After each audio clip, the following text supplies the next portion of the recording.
Today's presentation is by Lila Siegel, who's been a longtime Temple member.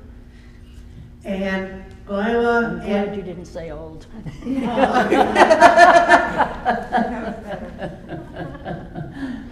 Lila and her husband Norman, as well as Judy Brunstein and her husband at the time, all participated in an archaeological dig in the old city of Jerusalem in the 1980s. Actually, they went back twice. They went back once, so they were there 2 times. And I'm going to let her tell the story because I'll mess it up. So with that, Lila. Thank you. I hope you'll excuse me, but I'm going to read this because my memory isn't what it used to be, and I know I'll forget. So I will read. Norman and I have always been fascinated with ancient cultures, and whenever we had an opportunity to see some actual ruins, like the Mayan in Mexico and Guatemala, the Greek, the Turkish, the Native Americans in the Southwest, Incas in Peru, those in Israel, and the Romans almost everywhere, we went. So when we had the chance to be part of a dig in Israel, we were thrilled and just jumped in. Our dig was the city of David in Jerusalem, carried out by the Institute of Archaeology of Hebrew University and directed by Yigal Shiloh. We were in Section E, where they uncovered the city walls. We worked on a slope overlooking the Kedron Valley in the Arab village of Selwan. The City of David dig was next to the Temple Mount, opposite the Dung Gate. Now, if you can see in these pictures here, this background is this village of Silwan. And if you took away the more modern structures, because if you notice they're built one on top of the other, that's what the City of David looked like, because that was on one side of the valley and the City of David was on this side. And there I am on the city walls. I'm examining a sherd that was in my gufa. So anyway, that's what we're talking about. We were lucky because the site had been inhabited since the early Bronze Age, so there were many remains from the different occupations. While digging, it never took long to find an interesting sherd, and our pails were full by the end of the day. The city of David was captured over 3,000 years ago from the Jebusites by King David, and was always a very important city because of its water supply. David made it his capital and built a citadel there. Hundreds of years later, the Assyrians laid siege to the city. And it was saved because King Hezekiah built a tunnel to bring the water from the Gihon Springs outside the city walls into the city. And he was able to hide the source from the invaders. Now, we volunteers worked at the dig from 6:30 until noon, with a watermelon break at 10 a.m. We were given watermelon and Kool-Aid, and that may not sound too good to you, but let me tell you, after working in the desert, it was great. There were 4 of us from Sarasota, Judy and Marvin, and Norman and I. Of course, we were the only ones staying at the King David Hotel. We knew how to mix a little luxury with hard work. We brought oranges from our King David breakfast and shared them with our fellow diggers. Yigal Shiloh would always tease us, saying, here come the Floridians staying at the King David. The manager has called me and told me you're clogging the drains with the limestone when you take your showers. He says, you must do something about that. The volunteers were a varied group. Americans, including a Mormon family from Utah, Israelis, Europeans, and a large group from South Africa. The South Africans came in the time of apartheid, and their plane could not enter the airspace of most African nations. To get to Israel, they had to travel to Europe, and from there to go to Israel. It added several days onto their trip. On our first day, a new square was started for us. A square was an area about 10 feet square, and there were 4 to 5 workers working there. It was marked out with string initially, so you knew that was your square. To start with, some nice strong men would take pickaxes and loosen the soil on the top, maybe about 6 inches deep. And then the diggers had goofers, and goofers were large pails made from tire fabric, the automobile tire fabrics. And we would put them between our feet and with a hoe fill the goofer with the loose soil. And here you see, that's what Norman is doing right here. He's got his hoe, and this is the loosened soil, and he's bringing it into his goofer. Those goofers were very important. You then sat and examined the contents of the goofer to find any sherds for later examination. All the sherds were placed in a bucket to be washed and dated later. Each day there was a fresh bucket, so the sherds could be identified as to the strata in which they were found, and of course which square. The soil remaining in the goofer was dumped over the side of the cliff. The diggers of each square formed a bucket brigade, passing their goofer to the front man who dumped. One day, a dumper was so into the rhythm of the pass that when he went to dump his goofer, he forgot to let go. And he and the goofer went down into the landfill. I am very happy to say nothing was hurt but his dignity. After you examined the initial loosened soil and emptied the goofer, you worked in your square with hand tools to slowly and carefully remove the earth to the next level. If there was a large item in the ground, you slowly worked it out with as little disruption as possible to preserve the piece and accurately note its location. All the while still looking for any sherd or object you could find. Our supervisors were always reminding us to keep our squares square because, you know, it starts out like this and you tend to dig in this way because you want to go deep and you forget the sides. So you had to keep your squares square and get down to bedrock. They asked about bedrock so much that at the time, I knew the Hebrew word for bedrock. I'm sorry, but I've forgotten it since.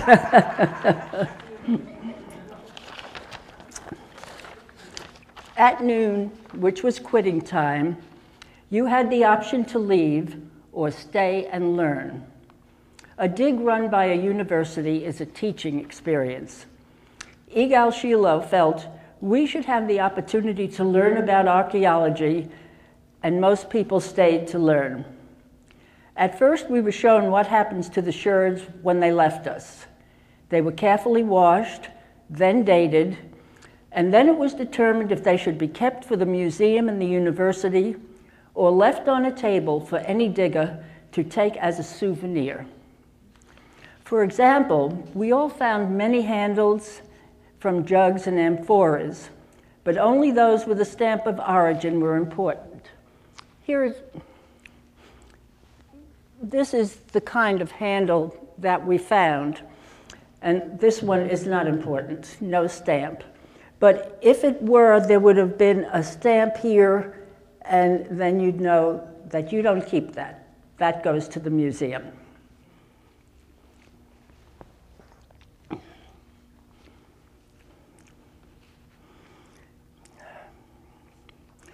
We all found many handles from jugs, but only those with a stamp. Wine jugs were stamped by their city of origin, and that way the archaeologists learned of trade partners and trade routes. Likewise, some pottery that was glazed, and of course the styles of rims and handles, told you the era in which they were made. That way the strata could be dated, and the day our supervisors told us, "We have examined your sherds and it's official," You are digging in the time of the patriarchs. That really made your heart beat fast. We were also shown that sometimes the sherds were obviously from the same source. One woman would blow up a balloon and, like a jigsaw puzzle, would fit these pieces together, pasting one piece at a time to the balloon until they became a recognizable object. Then when all the pieces that she could find were together, she broke the balloon, and there stood a vase or a jug.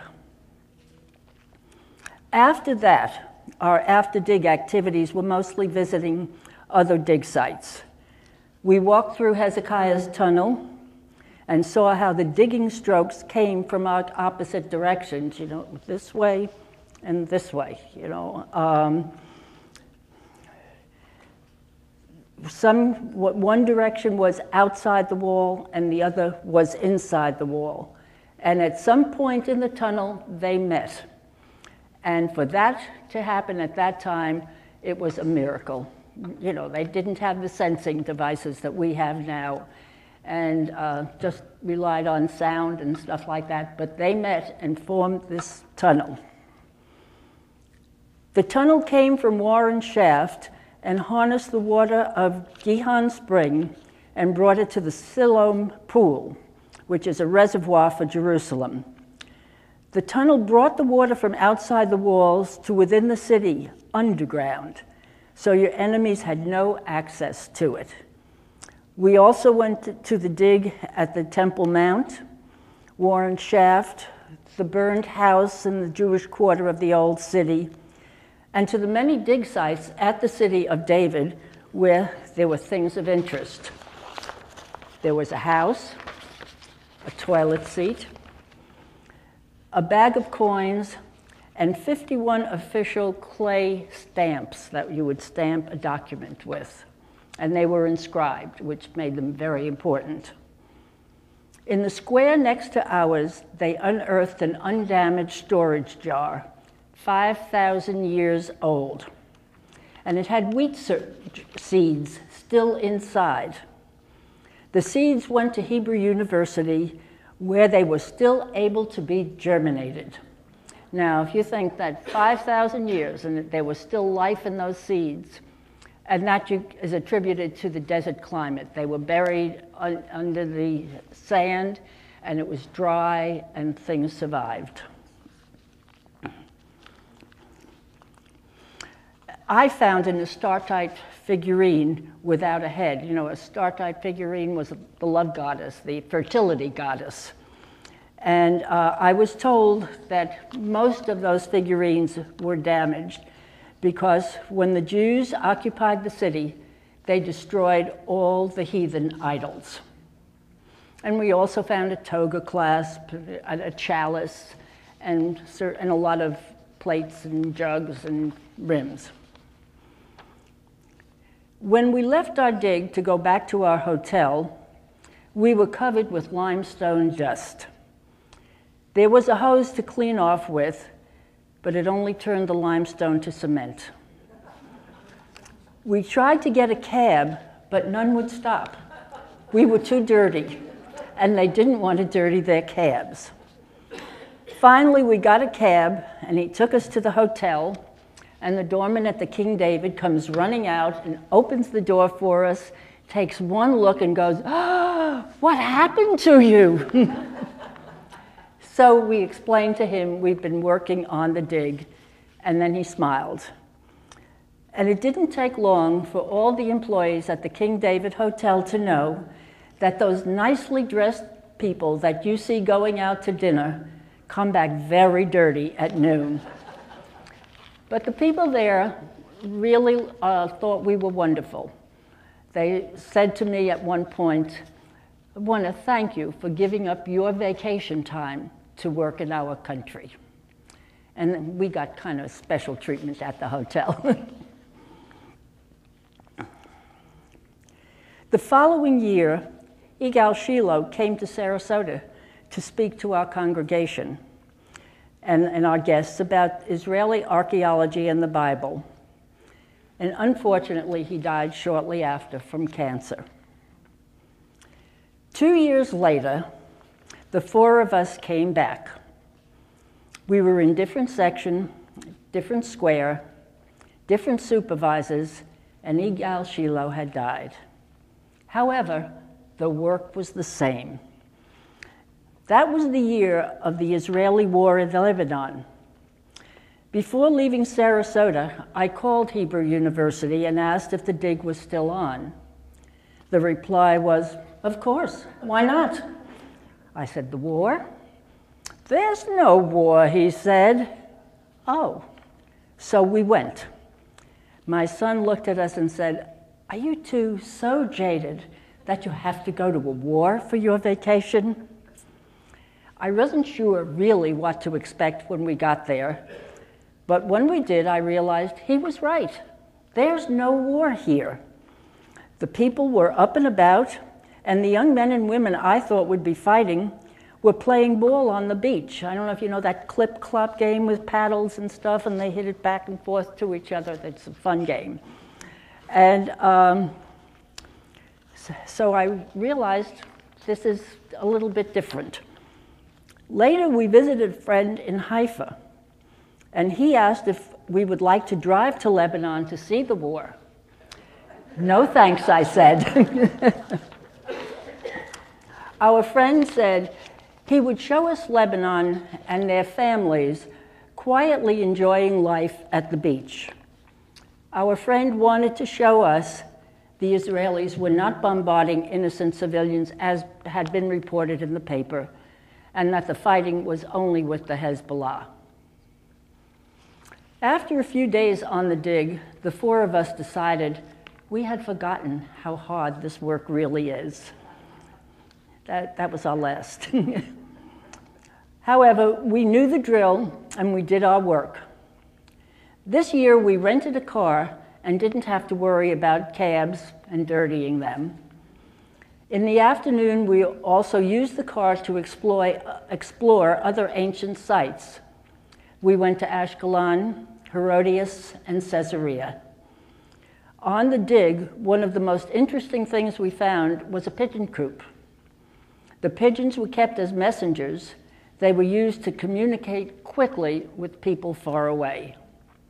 And that was the last season of digging at the city of David. The area was made into a national archaeological park to tell the story of Jerusalem and of Israel. About 2 years ago, Norman and I went back to see the city of David as tourists.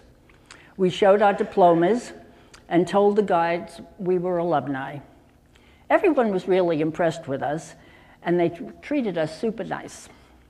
We went to the dig next door, and the director there was a woman who had been on the dig with us. She is the granddaughter of Benjamin Mazar, a famous Israeli archaeologist, who came to visit Shiloh and check on his granddaughter, and that was while we were there. While we were on the first dig, my engineer husband always thought the bucket brigade was an inefficient way to empty the goofers. He told Yigal they should get large plastic disposal pipes, like rain gutters, and run them from the dig down to the landfill and empty the goofers into that. That's not the way we do things in archaeology, he was told. 30 years later, as we visited the dig next door, we saw the plastic disposal pipes running down its side. He knew.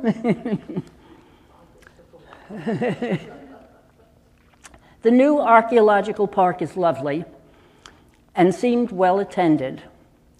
There were several groups of young soldiers taking a tour and learning their history. It was also nice to see some groups of Palestinians on tour. When the people in our group found that we had been part of the dig, they became enthused and said they wanted to volunteer too. I hope they do, because it was one of the most exciting and satisfying things that I have ever done. Thank you.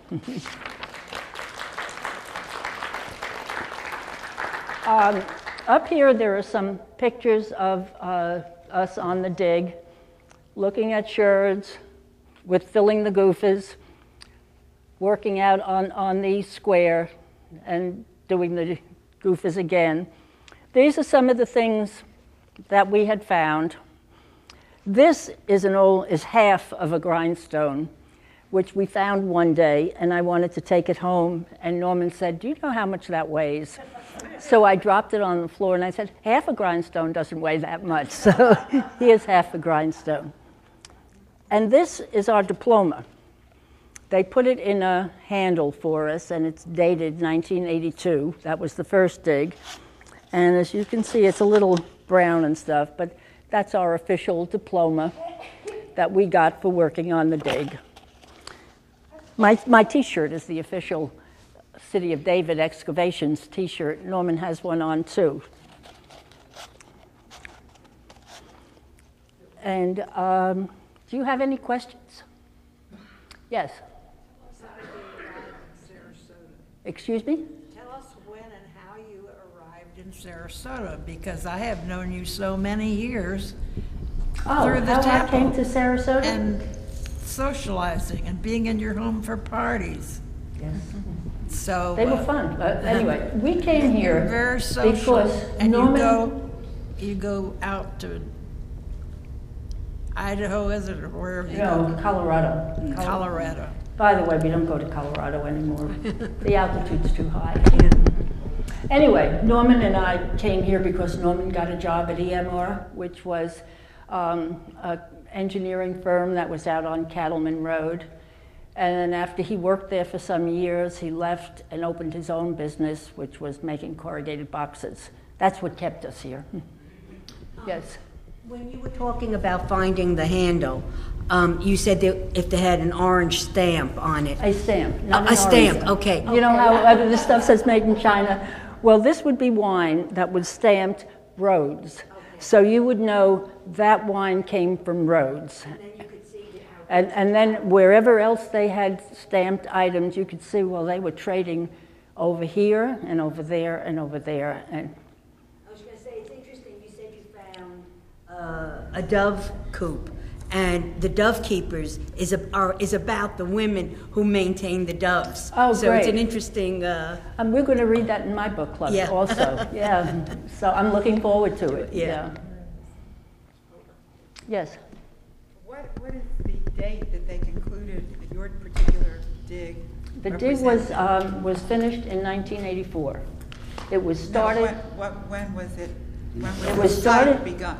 The site. What was the date of the original? Oh, the original site? site was occupied. The sherds were dated for the early Bronze Age, which is like 5,000 years ago, and it continued. They have sherds that go through the Iron Age and through the Hellenistic period. 10-foot square? Yeah. Well, ours was one. You know, there's a thing in this book. Well, here's the book, and it shows you where the dates that they found and where they found the different. It's too bad that this book doesn't stay open because it really is an interesting book. If anybody wants to peruse it, and now I can't find it. So that city was occupied long before King David. Oh yes, definitely. And the Jebusites, Jebusites were living there. They identified Jebusite artifacts. Yes, because they do it from the time. I don't know if they are you know, this was in the whole Hellenistic period. The rims of the jugs were round. Some of the others were fluted, and that's how they identify. Yeah, that was later than the Jebusite. At the time of the Artifacts have been found there, right there. yes, right there. All these layers for all these thousands of years. Yeah. From one, that's why they tell you that you have to dig very carefully, because if you're digging in a layer where they have, let's say, Iron Age things. Okay, I'm sorry. If you're digging in a layer where there are Iron Age, well, you've got to clear that area and don't mix it with anything that came before, which is why your square had to be square, because if you didn't square, if you just started working in the middle, things from the top would fall down. And then you'd say, oh, down here they had things from Rome when, it was. So you had to have it square, and then you didn't touch it after that. And then you cleared off each layer, and you got the sherds that you found there. And as I said, they were put in the pail, and they were dated by the archaeologists afterward. And then the next day, you went down one layer below. And you may still be digging in the Iron Age, and you still may be coming up with Iron Age sherds. And that's why they're looking for bedrock, because they want to get down to the bottom and see when this started. And so in our square, in E1, they found some of the earliest sherds that were from the early Bronze era. And I'm just trying to find, of course you never find it when you're looking for it. Oh, here it is. Here is it shows you the different layers. This was the first one, which is the Common Age. And then it goes down to here, which is early Bronze. And this is Paleolithic, which is like caveman time, or before the Bronze era. Now, they even found some from there. It shows you when they have like half of the circle filled, it's scarcely represented. When the circle is full, it is fully represented. And this was our square here, was E1. It's all along here. So you see that in our square, they had these very early prehistoric, like caveman era. And then they had the early Bronze were fully represented. And I'll show you a picture here. This was the, can you all see? This was the storage jug. This was the storage jug that they found in the square next to ours. Yes. Did they find any bones of people that... Not of people. No people there? Well, they weren't buried there. No, I know, but somebody could have died there. Well, then they take the remains away. That was I hit the pun. That was a bone of contention with the Hasidic, and which is a whole political situation. They were having a thing with the government, and they were trying to say that we were digging in a cemetery. And Sheila was saying, we're within the city walls. Jews do not bury their dead in the city walls. We did find bones of animals. Bones that probably food they had eaten, and the bones were left. We did find those. Yes? Oh, how far down, in distance, how far down did you go each day? Oh, in each day, I'd say less than a foot. Right? Yeah, if you found stuff, it was much less. See, but here it shows the digs. And that's what they looked like. Here was a chalice that was found in the earth. And you just have to brush away the soil because you don't want to get the soil from here mixed up into another level. So you brush it away very carefully, and it takes patience to get these. This one took days to get out.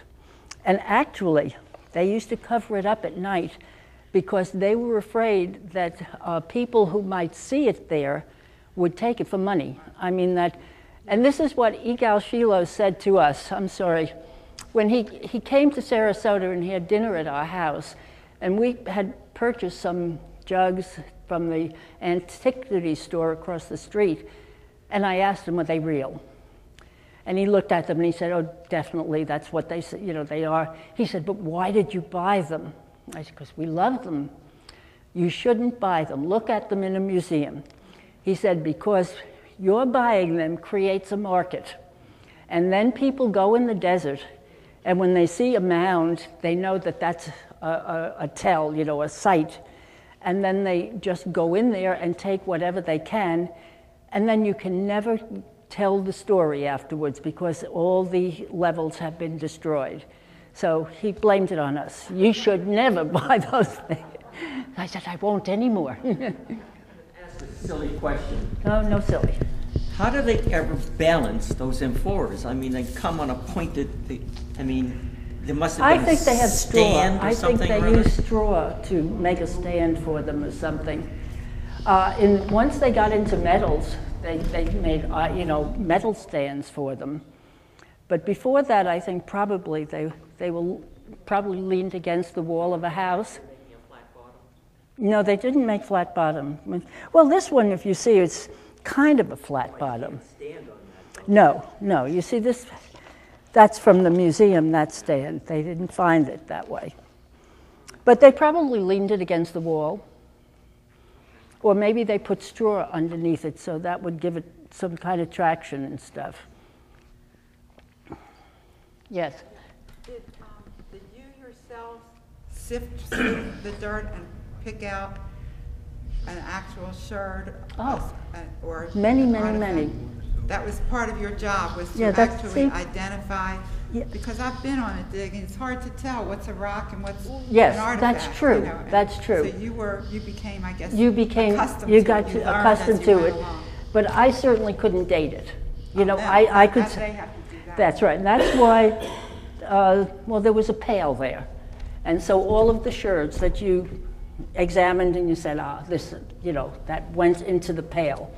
And if we put some rocks in there, they threw it away, Yeah, but the more you did it, the more you were able to pick out the clay from the rock.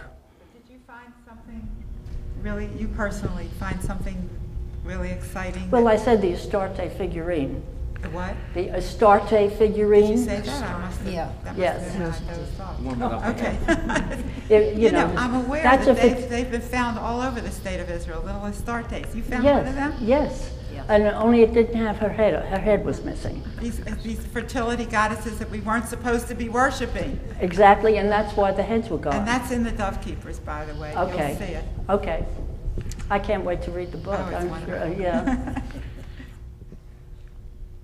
Anybody else? Well, I thank you for your attention. It was very nice to talk to you.